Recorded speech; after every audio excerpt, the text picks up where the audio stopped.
আল্লাহ রব্বুল আলমিনের অসংখ্য শুকর যে আমরা অত্র এলাকার বীরনকান্দি এবং আদমপুরের ওলামা তলাবা যারা আমরা আছি এবং ছাত্ররা যারা রয়েছে তাদেরকে প্রতি বছরই আমরা দুই এক সময় তারবিয়তের জন্য এবং তাদের লেখাপড়ার সার্বিক খোঁজখবর নেওয়ার জন্য এদেরকে নিয়ে জমায়েত হওয়ার চেষ্টা করি।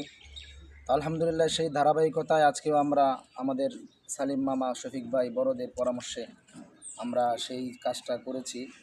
তো আজকে আসরের পর ইনশাল্লাহ আমাদের মসজিদে বীরনকান্দি জামে মসজিদে তলাবা ওলামা এবং সাধারণ মানুষের ইসলাহের জন্য এক ইসলাহি মাহফিলের ব্যবস্থা করা হয়েছে।